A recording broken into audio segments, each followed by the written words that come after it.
السلام عليكم ومرحبا بكم في قناتي وصفات ام معاذ. كما عودتكم دائما بالوصفات السهله والسريعه، جبت لكم اليوم وصفه تاع الصامصه من معسلات اللي ما تشدش اليد وتوجديها في وقفه. لا بغيتي الوصفه بالتفصيل تبعي معايا طريقه التحضير.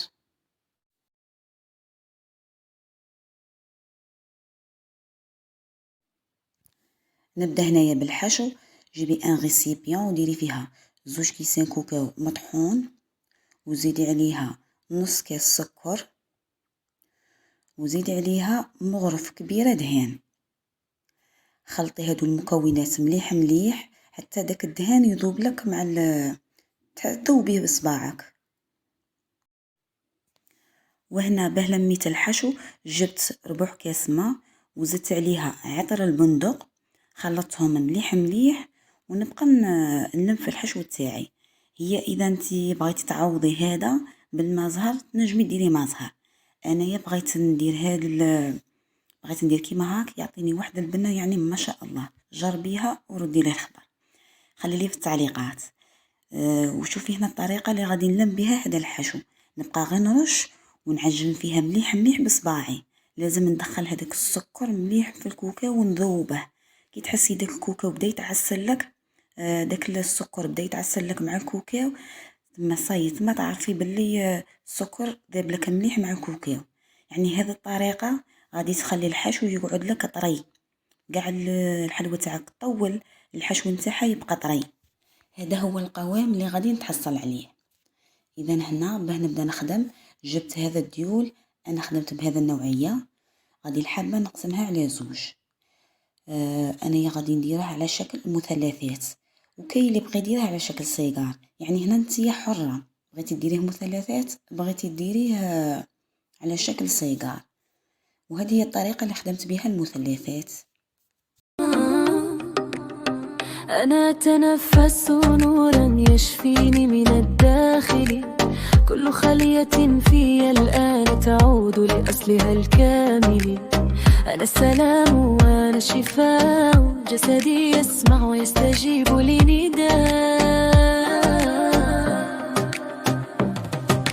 قلبي خفيف طاقتي صفاء، كل ألم يذوب ويسير هواء.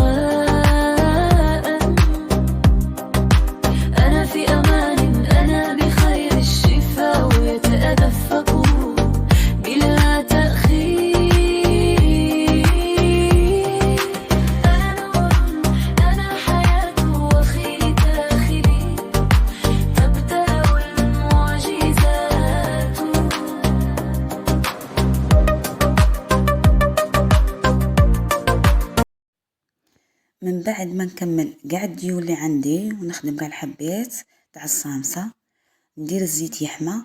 لازم الزيت نحميه مليح باه ما يشربوناش الزيت، ونبدا نقلي فيهم.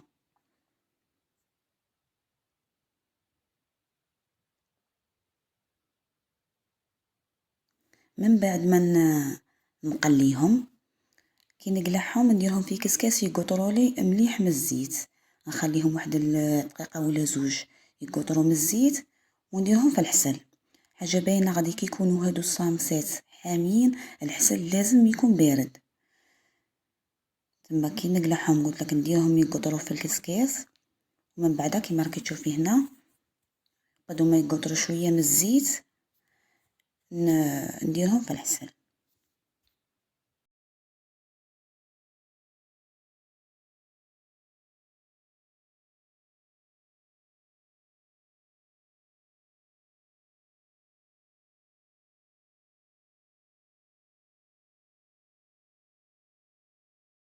وهنا اختي من بعد ما قليتهم وقطروا لي واحد الدقيقه ولا زوج من الزيت، نبدا نعسل فيهم. الحسل يكون بارد باسكو الصامصه راهي حاميه. وهنا شوفي كيفاه غادي نعسلهم. نعسل هذه الصامصات تاوعي غير نغمسها في الحسل ونعاود نخرجها، ما لازمش نخليها تطول في الحسل باه تحافظ لي على ديك التقرميشه. لو كانت تطول غادي شغل تطرى.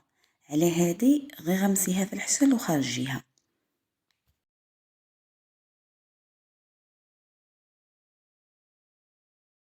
وهادو هما الصامصات تاوعنا، يعني جربيهم اختي وما غاديش تندمي، يجوا ما شاء الله وما يشدوش اليد. اذا حبيبتي اذا وصلتي حتى لهنا ما تنسيش تخلي لي جيم وكومونتير شباب وتشتركي في القناه باه يوصلك كاع جديد تاع القناه تاعي. ومع السلامه.